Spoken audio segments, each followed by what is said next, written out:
공수처 출범을 두고 여야 대치가 이어지고 있는 가운데 오늘 여야 원내대표가 국회의장 주재로 회동합니다. 먼저 여야 지도부의 아침 회의 발언 듣고 정치마수다 시작하겠습니다. 어제는 공수처에 대해 야당 지도자가 상식에 어긋나는 막말을 했습니다. 다수 국민이 원하는 것을 야당만 이토록 방해하는 이유가 무엇인지 이해하기 어렵습니다. 야당의 집요한 방해에 실망을 금할 수 없습니다. 법사위는 공수처법 개정안을 국회법 절차에 따라 처리해 주기 바랍니다. 그 밖에 개혁, 공정, 정의 및 미래를 위한 입법들도 좌고 우면하지 말고 마무리해 주기 바랍니다. 공수처법은 위헌성 시비도 있고 현재 위헌 소송 중에 있을 뿐만 아니라 민주당이 일방적으로 통과시킨 법입니다. 거기에 있는 조문 하나하나조차 우리 당의 의사가 반영된 것은 하나도 없습니다. 자기들이 이 추천위원회에 야당 몫의 추천위원 두 자리를 두고 두 사람 다 동의하지 않으면 출범할 수가 없다. 야당의 동의를 받아야 하기 때문에 공수처장이 중립적이라고 자신들이 만들고 자신들이 이야기해 왔습니다. 그런데 한 번도 시행하기 전에 이제 겨우 한 번 추천위원회를 했는데 빼앗아 가겠다는 것은 정말 무소불위의 독재를 하겠다는 선포의 다름이 아닙니다. 오늘 정치마수다 양문석 전 방통위원, 이준석 전 최고위원 두 분과 함께 정치 현안 짚어보겠습니다. 어서 오십시오. 안녕하세요. 자, 여당부터 여쭤보겠습니다. 네. 이제 12월 안에 출범시킨다는 목표 아래 가고 있는 거죠, 지금? 네. 기차는 떠난 거죠? 기차를 이제 오늘 그 국회의장 중재가 만약에 무산되면 예. 기차는 떠나는 거죠. 오늘 가능성이 있습니까, 혹시 보시기에? 제가 보기에는 별로 가능성이 없는데요. 지금 그 조영 원내대표의 발언이 계속해서 과격해지고 있잖아요. 예. 종말 처리장, 예. 쓰레기장 예. 이제 이렇게 과격해지고 있는 부분들이 정치적으로 지금 조영 원내대표가 코너에 몰렸단 말이에요. 가덕도 신공항 문제 때문에 예. 사실상 당내 의견이 분열되면서 이 문제를 그 일정하게 이슈로 덮기 위해서는 훨씬 더 공수처에 대한 초강경 발언을 해 나가면서 예. 국민들의 시선을 그쪽으로 옮기고 싶어하는 정치적 의도가 다분히 보인다. 그래서 이 부분에 대한 이 표현 자체가 예. 아주 격렬해지고 과격해졌다고 이제 보는 거거든요. 말씀하신 부분 발언 잠깐만 소개해드리면 주호영 원내대표가 공수처는 권력형 비리의 쓰레기 처리장, 예. 종말 처리장이 될 것이다 이렇게 예. 발언했는데요. 이런 표현들이 이제 도하 언론들이 받고 그다음에 이 표현에 대한 평가와 그다음에 격렬함들을 이제 계속 전하고 있는 상황에서 이 부분이 이제 조호영 원내대표 입장에서는 자신의 도전하는 PK 의원들의 모습들을 노출시키는 것보다는 공수처로 돌파해 나가려고 하는 일종의 정치적 시도들이 이제 엿보이는 것이고요.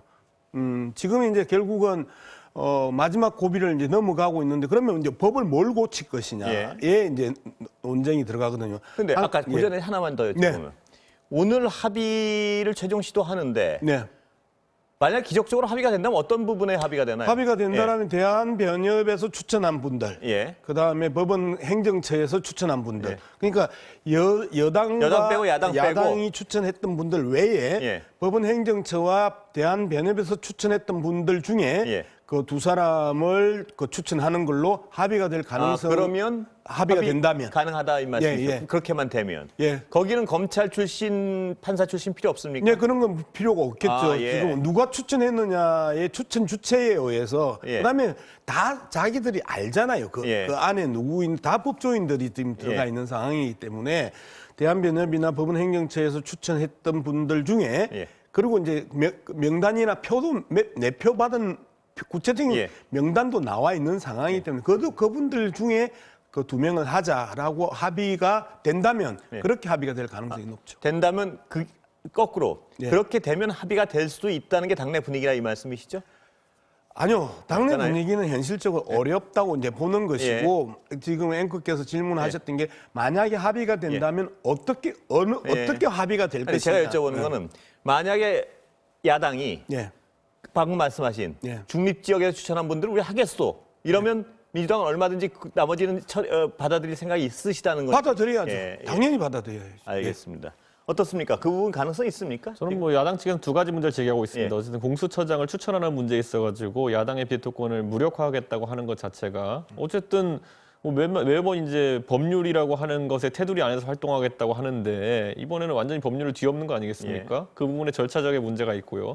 두 번째는 공수처의 내용적인 문제 같은 경우는 아까 주호영 대표가 언급했던 것처럼 패스트트랙 때부터 계속 줄곧 지적해왔던 부분입니다. 특히 이번에 또다시 한번 제기했던 부분은 우선수 사건 같은 경우 예를 들어 지금 라임이나 옵티머스 건에 있어가지고 권력형 비리에 해당하는 부분이나 이런 게 나온다 그러면은 거기서 우선수 사건을 바탕으로 해가지고 공수처가 검찰이 수사 중인 사안을 땡겨갈 수 있거든요. 그런데 이런 경우에는 첫 번째로는 비효율이 이제 야기되고요. 지난번에 말씀드린 것처럼 펀드 수사와 예를 들어 로비 수사 뭐 이거 외에도 여러 가지 뭐 사실 수사를 하다 보면 이제 고구마 줄기처럼 딸려 나오는 것도 있을 텐데 이거를 다른 주체들이 해야 된다는 거는 비효율일 거고요.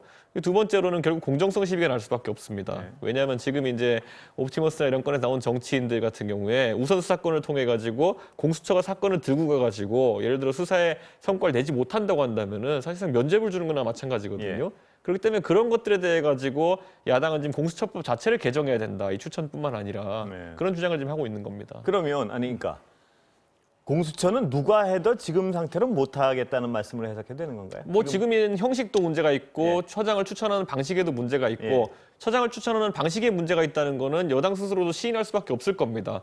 왜냐하면 예전에 공수처와 그러니까 어쨌든 검찰 개혁안과 선거법을 같이 이제 올려가지고 패스트트랙 처리시키면서 사실은 지금 공수처 추천위원 2명이 야당인데 그 야당이 둘 다 국민의힘이 되는 상황은 예상 못했을 겁니다. 아마 선거법 개정과 같이 맞물려가지고 그 당시 바른미래당 또는 정의당이 제3교섭단체로 등장해가지고 하나의 추천권을 행사할 것이라 믿고 이렇게 한 것일 텐데 본인들의 예측이 어그러진 것은 본인들의 책임인데 거기에 대해 지금 법을 바꿔서 해결하겠다고 하는 것은 결국 이건 신의성실의 문제이기 때문에 저는 이 부분은 여당이 자인할 수밖에 없다. 그때 예측을 잘못했다는 걸 인정해야죠. 그러면 아까 잠깐 말씀하셨지만 여당 2명 추천하셨지 않습니까?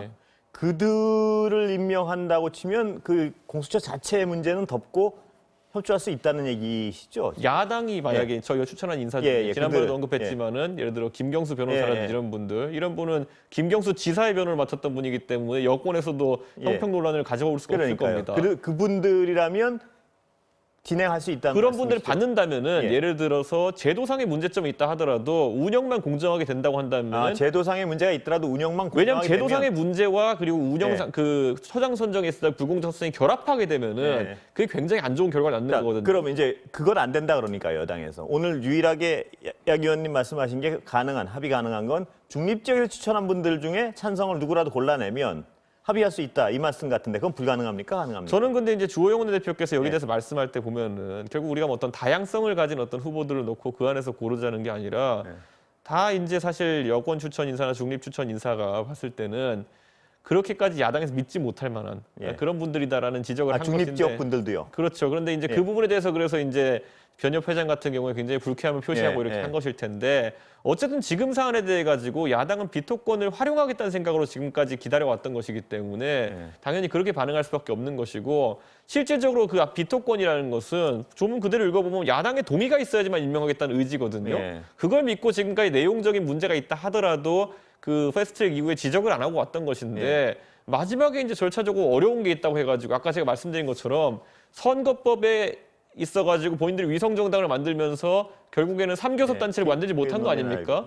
그래가지고 결과적으로 어려워진 걸 가지고 이제 룰 개정을 하겠다고 하니까. 근데 제가 이채국께 하나 여쭤보고 싶은 게 비토권의 본질이요. 비토권의 본질이 소수당이 마음대로 하는 걸 비토권이라는 건 아니고 제가 생각하기에는 비토권이라는 건 어느 정도 최악의 인물을 배제시키기 위해서 소수당이 그게 비토권의 본질 아니겠습니까? 근데 지금 주장하시는 거는 야당에서 주장하시는 건 우리가 찍은 사람만 해야 된다 이 논리 같아가지고 방금 제가 지난주에 말씀드렸듯이 결국에는 이 공수처라는 것은 내용상의 문제와 처장 선출의 문제가 동시에 있습니다. 그런데 저희 같은 경우에는 예를 들어 내용상의 문제는 지금 상존하는 거거든요. 그런데 그것을 잘 운영할 만한 인물을 저희가 신뢰할 만한 인물이라 그러면은 내용상의 문제는 차후 개선할 수 있다 이런 입장인 것이지만은 그 야당만이 추천한 분만이 그 균형을 맞출 수 있다 이거죠. 중립적. 저는 지금 시점에서는 그 정도의 신뢰를 보여줘야 된다는 것이 제가 지난번에도 말씀드렸지만은 결국 검찰, 경찰, 공수처 그리고 법사위원장까지 실질적으로 여당이 아니면은 야당이 아닌 주체가 인사권을 행사한다고 한다면은 야당의 제1야당의 본질이 뭡니까? 권력 견제입니다. 예. 권력 견제의 수단이 단 하나도 존재하지 않는 것이고 그러다 보니까 이 내과는 비견되지도 않지만은 그때 특별 감찰관 얘기까지 나왔던 거 아니겠습니까? 그러다 보니까 저는 여당에서도 이 권력 견제에 대해 가지고 최소한의 장치를 야당에게 마련해 주는 것 이것에 대한 고민을 보여주는 것이 신뢰 형성의 기본이라고 봅니다. 예. 자, 예.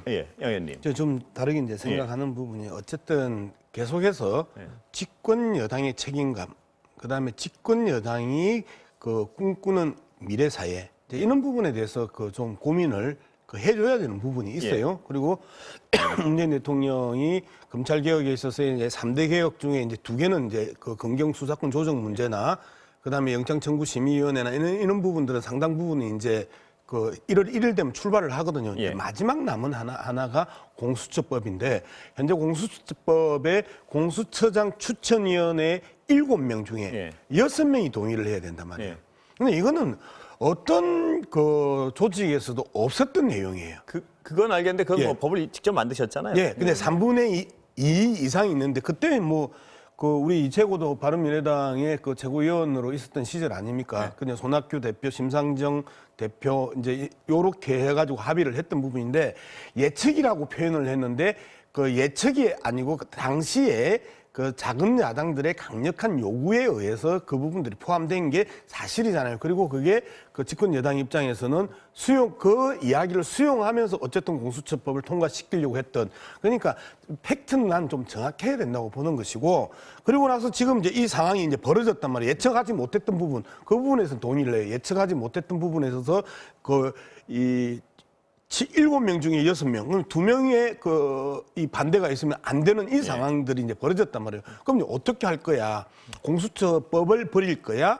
안 그러면 그 법을 고칠 거야? 라는 기로에 선 있는 게 근데 더불어민주당. 그 전에 하나만 더 제가 네. 이 질문은 좀 주로 드리는 질문인데 예, 여당 분들 나오면 예. 그 전에 법도 안 버리고 살릴 수 있는 방법은 네. 야당이 추천한 인사 중에 왜 저 정도면 됐다는 인물은 도저히 안 됩니까? 뭐 예를 들면 자꾸 김경수 변호사 얘기를 하는데 저 정도면 법도 살리고 네. 어느 정도 그렇게 완전히 이상한 분 아니잖아 이런 콘센서스가 있을 수 있는 것도 아닌가요? 예. 저는 예. 개인적으로는 예. 동의를 해요. 예. 어쨌든 2명을 추천을 하고 마지막에 예. 대통령이 1명을 임명을 합니다. 예. 그러면 야당 추천 그 멤버 1명 정도가 들어가도 예. 저는 크게 문제가 없다고 봐요. 예. 그런데 문제는 대한변협회장이나 법원행정처장을 설득할 수 있느냐라는 거예요. 예. 야, 이거는 당신들은 정치적 논리고 우리는 사람의 문제다라고 가져왔었을 때 지금 법원행정처장이 대법관이에요. 예. 그리고 그 추천위원회 위원장이세요. 예. 이분을 설득할 수 있냐? 대한변협회장을 설득할 수 있냐? 더불어민주당 입장에서는 어쨌든 2명 중에 그 1명이 야당 추천으로 올라간다 하더라도 대통령이 배제하면 돼요. 예. 그리고 그 중에서 가장 중립적인 인사를 선택을 하면 돼요. 그런 측면에서 충분히 합의해서 받아들일 수는 있다고 보는데 그 부분에 대해서 여야 원내대표가 합의를 했다 손 치더라도 추천위원회를 설득할 수 있느냐라는 이제 문제가 있고 그다음에 만약에 그렇게 했었을 때 여론이 어떻게 바뀌겠습니까? 엄청나게 그 반발 여론들이 더 일어날 걸 알겠습니다. 저는 근데 이 문제를 그렇게 아까 말씀하시기를 결국에는 심상정 대표나 손학규 대표가 강하게 요구해가지고 그 조항이 들어갔다 이렇게 네. 설명하셨으면은 그렇다면 지금 이렇게 쉽게 빼돌릴 수가 없는 겁니다. 저희가 예를 들어 마트 가가지고 맥주 사는데 거기 땅콩 붙어 있잖아요. 땅콩만 먹고 환불하는 격이라니까요. 그게 무슨 말이 되는 짓입니까? 같이 판 건데 결국에는 나중에 쏙 빼먹고 이것만 환불해줘 이러는 거 아닙니까? 선거법 때문에 그때 손학규 대표 70노인네가 단식했어요. 심상정 대표 단식했어요. 그런데 그거 할 때는 이정미 대표였던가요 그때? 예. 그 단식했어요. 그런데 그 다음에 결국 선거법에 있어가지고 뒤통수 치고 이제 공수처는 본인들 마음대로 야당의 건재권만 빼버리고 그냥 원한 대로 통과시키겠다 이거 아니입니까? 자, 이채고 예. 제가 지적했던 부분들은 예. 그 내용을 지적한 게 아니고 예. 이채고가 더불어민주당이 예측에 실패했다라고 하고 너희들이 독단적으로 만든 거 아니냐 야당을 계속해서 당시에 함께했던 야당을 배제하는 듯한 발언을 계속 하셨기 때문에 당시에 이 최고위원으로 있던 바른미래당과 정의당과 함께했다라는 부분들을 제가 리마인드 시켜드리는 저희가 그래서 바른미래당이 내용이고요. 둘로 쪼개져가지고 싸웠던 건 누구나 알고 있는 네. 것이고 그래서 4+1이라는 주체가 밀어붙였던 거 맞지 않습니까? 자, 알겠습니다. 이 과거 얘기하다 보면 지금 앞으로 예. 딴 얘기를 못 해가지고 네. 여기까지 뭐 양쪽 논리야.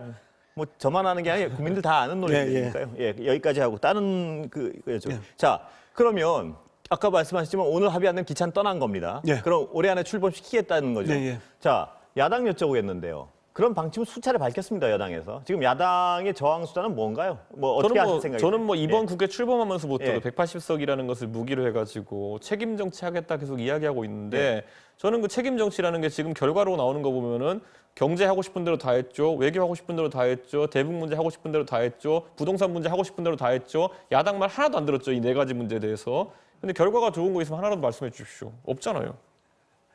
자, 네. 예, 아니 이제 그렇게 이 문제를 끌고 가면 이 논의는 전혀 다른 아니 저는 적어도 부동산 논쟁으로 가야 되고 다른 영역으로 가야 되니까 이 논의에 좀 예. 집중할 필요가 예. 있는데요. 지금 이제 가장 중요한 부분이 공수처 출범을 할 것이냐 말 것이냐 네. 기로에 섰다고 지금 말씀을 드렸어요. 그러면 공수처 출범을 하기 위해서는 추천위원회의 어결권을 3분의 2 이상으로 바꿀 것이냐 말 것이냐의 문제입니다. 뭐 3분의 2면 근데 제가 그거는 바꾸시겠다는 거 아니에요 지금? 네. 예, 그거 바꾸시겠다는 거. 그러니까 그거까지는 가는 거고 지금 네. 여당의 지금 스탯으로 보면 그까지 가는 건데 네. 야당이 여쭤봤던 게 그거예요. 자, 간다는 건 이미 여러 차례 공표해 왔습니다. 그 어떤 그동안의 과정을 더 이상 논의할 필요는 네, 없을 것 같고요. 저는- 자, 예, 그러면 저는 보이콧 하시는 겁니까? 아니면 어떤 저항수단 아니면 그냥 요번에 네. 니들 마음대로 해라 이건가요? 지금까지 했던 것처럼 독단적으로 진행할 거라 저는 예상하고요. 예. 그런데 저희가 이제 결국에는 신용이라는 것을 구축하는 게 얼마나 어려운가에 예. 대해 가지고 저는 앞으로 그럼 여당과 우리 야당이 뭔가 합의를 하는 것이 무슨 의미가 있겠습니까? 합의를 한다면 나중에 본인들이 진행하는 과정에서 뭐 약간 걸거침이 있으면은 바로 또 법 개정하겠다 나설 거 아니겠습니까? 그러니까 저는 여당이 이제 공수처라는 제가 지금 말씀드렸잖아요. 그 당시에도 선거법 개정해가지고 소탐 내실이라고 해가지고 결국에는 의석 때문에 위성정당 안 만들겠다고 했다가 위성정당 만들어서 정의당한테 지금 혼나고 있고요. 나중에 가가지고 이제 또 이런 공수처 같은 것들 마음대로 바꿔버리고요. 이런 식으로 엿바꿔먹듯이 바꿔먹으면요. 나중에 여당과 누가 합의를 해가지고 입법을 하려고 하고 합의를 해가지고 정치를 하려고 하겠습니까? 나중에 다 뒤엎을 텐데요. 이번에 보면 자기들 당원까지도 갈아엎는데요. 보니까요. 이건 답변. 네, 정치적 이슈가 이제 이채구가 이야기하는 일관성, 신의, 성실, 그다음에 합의 이런 부분들이 뭐 이 케이스 때문에 다음 케이스에 합의가 이루어질 수 없고 그리고 담보가 되지 않는다라는 경우는 일절 없습니다. 예. 정치라는 게 항상 이슈 대 이슈, 예. 그 케이스 바이 케이스의 영역이기 때문에 어떤 상호 신뢰 간의 신뢰를 가지고 일관성 있게 정책을 합의하고 간 경우는 없거든요. 네. 즉 말 그대로 그런 부분에 있어서는 기우고 그리고 이제 토론을 위한 논리적 논리다라고 이제 저는 이제 말씀을 드리는 거고 지금 이제 뭐 지난번부터 계속 우리 이채고 이야기하는 법제사법위원회 위원장 문제 이런 경우가 발생을 할 우려가 있었던 거죠. 더불어민주당 입장에서는 지금 만약에 더불어민주당에서 의결 정족수를 6인이 아니고 5인으로 바꾸면 이거는 바로 이제 법사위 들어가서 소위 들어가고 바로 상정 가능한 아주 빠른 속도로 법 개정이 가능하거든요. 근데 이 내용이 법사위 위원장을 더불어민주당이 가지고 있기 때문에 가능한 이 패스트트랙과 같은 효과를 낸단 말이에요. 예. 그런 측면에서 보면 왜 야당은 법사위 위원장을 안 주면 모든 상임위를 포기했는지 법사위 가져갔으면 모든 거 못 하겠을 거다 이 말씀이죠, 간단히. 예. 그러면 어떤 법안도 예. 현 집권 여당이 국민들에게 약속한 내용을 가지고 집권을 했는데 아무것도 못하는 식물 여당, 식물 청와대가 될 가능성이 있었단 말이에요. 그렇기 때문에 무리를 했더라도 법사위원장을 가지고 갔던 예. 이유가 오늘 이 케이스에서 예. 밝혀지는 거죠. 저희가 법사위원장을 갖고 있었다면은 전세 3법은 절대 통과되지 못했을 겁니다. 예. 자, 이채호 하나 더 여쭤보면. 자, 그렇다면 이 선거라는 데서 다수를 점한 쪽하고 소수 쪽하고 물론 타협이 돼야 되지만 네. 극한으로 부딪힐 땐 표의 다수를 점한 쪽의 말대로 가는 게 합리적인 거 아닌가요? 하지만 거기에는 항상 대가가 따르는 것이고요. 예. 아까부터 제가 계속 언급하지만은 너무 양태가 비슷해서 그런 것이죠. 여러 가지 정책적인 면에 있어가지고 경제, 부동산 이런 것들에 대해 가지고 결국에는 독단으로 갔다가 결과가 안 좋았기 때문에 이번에도 저희는 야당 입장에서 강하게 반대할 수밖에 없는 것이고요. 지금 공수처라는 조직이 이제 출범하는 데 있어서도 철학 자체도 이제 무엇인지를 잘 모르는 상황이 되었다. 왜냐하면 지금 추미애 장관이 저렇게 감찰권이라는 것을 굉장히 광범위하게 휘두르면서 사실 검찰 위에 옥상옥을 만드는 느낌으로 지금 법무부를 운영하고 있는데 이제 공수처라는 조직이 생겨가지고 마찬가지로 매번 검사들 잡아들이겠다 그러고 검사 수사한다 그러고 어디서 누가 감옥에서 편지 한 장 쓰면은 가서 검사 데리고 오고 이렇게 하면요. 이거 대한민국 그 사법 체계가 다 무너질 수 있습니다. 아니 근데 제 말씀만 약 뭐냐면은 어떤 한 논의를 진행하는데 공수처 과거에 나온 어떤 공수처의 장단점 다시 꺼내시고 하면 너무 그러니까 저희는 앞으로 이제 못 제가 이렇게 나가니까. 논점이 넓어질 수밖에 예. 없는 게 예. 처음에 공수처 법만 갖고 얘기할 때보다 실제 이제 이 검찰 개혁이라는 걸 진행하면서 생긴 부수적인 어떤 것들 보면은 도저히 신뢰할 수가 없는 상황까지 왔다. 그래서 야당은 이렇게 가는 것이고 저는 공수처 생기면 보세요. 감옥에 있는 금융범죄한 사람들 전부 다 공수처에 편지 쓰고 있을 겁니다. 자, 근데 이 부분에 대해서도 그렇게 이야기를 할 수 있겠죠. 여러 가지 논쟁 지점이 충분히 지난 1년 동안 그리고 그 패스트트랙 이전에 또한 그 정부가 출범하면서부터 공수처법을 이제 추진을 했었으니까 벌써 4년째 와 있는 내용이고요. 그럼 이제 이럴 때 이제 우리가 고민하는 게 공수처장 임기가 몇 년인 줄 아세요? 3년입니다. 3년이고 연임, 중임이 불가능합니다. 딱 3년만 합니다. 자, 이랬었을 때 더불어민주당이 현재 문재인 정부가 1년 6개월 정도 남았습니다. 1년 6개월 동안에 온갖 장난을 다 했다 치자. 그리고 정권이 바뀌었다 치자. 그랬었을 때 그 책임 마찬가지로 그러면 국민의힘이 집권했었을 때도 그러냐. 실질적으로 역사적으로 보면 보수 정당에서 대통령 후보가 나왔었을 때는 검찰을 확실하게 장악을 했고요. 그 진보 정당에서 집권했었을 때는 검찰이 끊임없이 반란을 일으켜 왔던 과정이었습니다. 이제 그런 반란을 일으킬 수밖에 없는 게 계속 검찰 개혁을 하려고 했으니까요. 김대중 정부 그랬지요, 노무현 정부 그랬지요, 문재인 정부가 계속해서 검찰의 권한을 축소시키기 위해서 마음껏 그 권력을 휘두르지 못하기 위해서 끊임없는 노력을 하는 과정에 있어서 그들은 반발하고 저항했던 역사가 지금까지 역사였거든요. 그런데 그들에게 끊임없이 힘을 실어주고 컨트롤하고 그다음에 조작하고 변경시켜 왔던 건 보수 정당이었단 말이에요. 자, 공수처장이 6년을 하거나 9년을 하는 임기가 아니고 3년이면 집권을 하면 언제든지 그 공수처장을 바꿀 수가 있고 그다음에 그 집권 세력이 또 알겠습니다. 양님 이제 이 논의는 여기서 좀 정리를 하려고 그러는데요. 이채고 말씀하셨듯이 지금 상황에서는 여당은 기차는 떠나고 갈 길 간 다음에 책임을 지는 수밖에 없는 것 같습니다. 그죠? 지금 상황에서 그렇게 가는 거죠. 지금 뭐 야당도 그렇게 간다는 걸로 보시는 거고. 저는 의외로 성적표가 이제 다가오는 보궐선거에서 이런 식의 중간고사가 있을 거다. 그러니까 성적표가 이제 성적표 받을 일만 남고 가는 걸로 저는 생각하고 다른 문제로 넘어가겠습니다. 자, 가덕도요. 가덕도 야당 입장이 정리 안 되는 거죠. 왜냐하면 민주당 입장도 정리가 안 됐거든요. 저희가 이제 이게 김해공항 백지화라는 것에 대해 가지고 사실 보완이라는 어떤 결과를 내놓은 것에 대해서까지만 이제 공식화된 것이고요. 제가 민주당 계열 인사 만나서 항상 물어보는 게 그거라니까요. 가덕도에 국제선만 가는 게 맞느냐, 아니면 국내선도 보내느냐, 장거리 국제선만 보내는 것이냐, 군공항까지 어디 딴 데로 빼는 것이냐. 왜냐하면 저도 이제 그저께 부산에 출장을 갔다 왔는데요. 부산 시민들이 신공항에 대해 갖고 있는 기대감은 여러 가지입니다. 예를 들어 김해공항 인근에 계신 분들, 그 주변에 토지를 보유하신 분 이런 분들은 김해공항 자체가 좀 나가가지고 거기가 개발되길 바라는 분도 있어요, 분명히. 그럼 그 부분도 여쭤볼게요. 여당 입장 정리 안 된 거 맞습니까? 거기 어떤 형식의 공항이 될 것인가? 자, 야당의 입장은 정리가 됐죠. 이제까지 쟁점이 입지가 어디냐라는 게 쟁점이었잖아요. 성격도 쟁점이 되고 있죠. 근데 입지 문제는 가덕도에 대해서는 다 뭐 이제 동의를 하고 있고 그다음에 당 대표와 원내 대표가 분명한 입장을 밝혔고 그리고 이제 성격을 어떻게 할 것이냐는 본격적으로 이제 새롭게 이제 논의의 대상이지. 그 부분에 대해서 입장이 성격에 대한 부분이 정리가 안 됐다고 해서 더불어민주당의 기본적인 입장이 알겠습니다. 정리가 안 됐다고 하는 건 저는- 좀 네. 과언인 것 같아요. 저는 근데 우선 야당 입장에서도 예. 그것에 대한 평가를 하기 위해서는 그것이 예를 들어 국제선 허브 공항인지 네. 아니면 단순히 안전 문제 때문에 새로 만든 공항인 것인지 이런 전략이 먼저 우선시되어야지 입지가 최적화되는지 결정할 수 있는 거거든요. 네네. 저는 주거용지냐 상업용지냐를 정한 다음에 그다음에 입지를 정하는 것이지 지금 뭐 먼저 딱 먼저 정해놓고 거기다 용도를 정하겠다는 건 말이 안 되는 게 비슷한 사례로 저희가 예전에 목포공항에 아시아나기가 추락해가지고 안전 문제가 생기니까 호남권 신공항을 만든다는 얘기가 90년대에 나와가지고 그래서 만든 게 무안공항입니다. 근데 국제공항 만든다고 했죠. 근데 거기에서 수요가 안 나오니까 국내선도 이전하겠다 그랬죠. 그러다 지금 이제 국제선 수요 도저히 안 나오니까 전세기 돌리다 이제 거의 폐항했죠.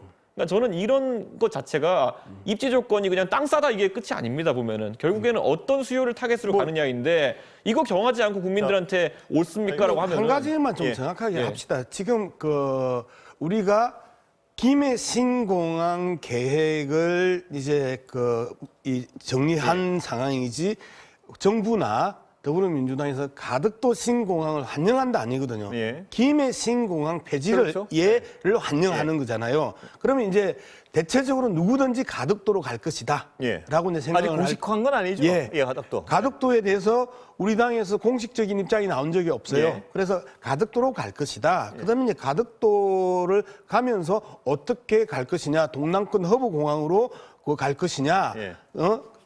그러면 안 그러면 말 그대로 지금 이채구가 지적했던 여러 가지의 성격들을 어떻게 풀어 나갈 것이냐는 이후에 그냥 2단계 논의고 지금은 김해 신공항에 대한 부분을 정리하는 부분에 대해서 환영이고 그다음에 이제 자연스럽게 가덕도로 오면 가덕도를 어떻게 구성할 것이냐는 논의가 된 바가 알겠습니다. 없는 왜냐하면 거예요. 저는 이게 만약에 안 되는 비전을 파는 거라 그러면 야당이 지적할 수밖에 없는 게 예를 들어 국제선 허브 공항을 만들겠다 그러면은 장거리 띄우겠다는 거 아닙니까? 네. 여기서 부산에서 미국까지 비행기 띄우려면요 400석을 채워야 되고 그러면은 단거리 국제선도 같이 땡겨 와야 됩니다. 지금 인천에서 뜨는 이채호, 예. 예. 그 부분 제가 하나 더 예. 질문 드리면 예. 맞습니다. 이채호 말씀대로 그런 지적을 하는 분 것도 가능하지만 당내에서는 김해 포기한 것 자체를 잘했다 잘못하고 엇갈리고 있는 부분을 제가 질문드리거든요. 당내 입장이 정리 안 돼 있지 않느냐. 저는 당내에서는. 당연히 예. 이제 이런 결정을 이제 여반장 하듯이 이제 뒤집는 것은 그거 자체로서 지적돼야 되는 부분이고요. 저희는 이제 다만 가덕도 신공항에 대한 평가라고 하는 것은 어떤 형태의 가덕도 공항에 따라 또 다를 수 있습니다. 그렇죠. 예를 들어 예. 지금 대구 경북에도 통합 신공항을 하겠다 그러고 있고 거기도 사실 국제선 띄우겠다고 하는 거 아니겠습니까? 그런 상황에서 같이 공멸할 수도 있는 길이에요. 이거는 영남권에 예를 들어 김해공항도 존치한다 그러면은 김해 가덕도, 그다음에 대구 통합신공항 이렇게 해가지고 3개가 동시에 국제선을 띄우겠다는 거거든요. 저는 이런 것들은 누가 봐도 현실적이지 않은 알겠습니다. 계획이라고 보기 시간은 다 때문에 됐는데요. 예, 민주당이 안을 제대로 냈으면 예, 좋겠습니다. 시간 다 됐는데 예. 가덕도 성격에 대한 곧 정리가 되겠죠? 뭐 근데 여기서 좀 짚고 넘어가야 돼요. 예. 자꾸 이제 정치적 결정, 예. 그다음에 여반장처럼 예. 바꿨다고 이야기하는데 예. 정상화시킨 거고요. 노무현 예. 정부에서 위반했던 거를 이제 제대로 정상화를 시킨 거고, 그다음에 정치적 이득, 정치적 목적이라고 이야기하는데 정치적 목적은 야당이 반대를 하고 여당이 찬성을 해서 정치적 이득을 취해야 정치적 목적을 관철시키는 거거든요. 근데 부산에 있는 국민의힘 의원들은 다 환영을 해요. 그럼 정치적 이득이 뭐예요? 그리고 실질적으로 여론조사를 했는데 오히려 대통령이 정부가 이런 결정을 했음에도 불구하고 부산 시민들의 대통령 지지율은 떨어졌단 말이에요. 예. 그럼 이게 정치적 이득이 알겠습니다. 있나요? 여기까지 오늘 시간 다 됐습니다. 정말로. 예, 다음에 가덕도 문제 한번 더 다루겠습니다. 예. 오늘 말씀 감사합니다. 예.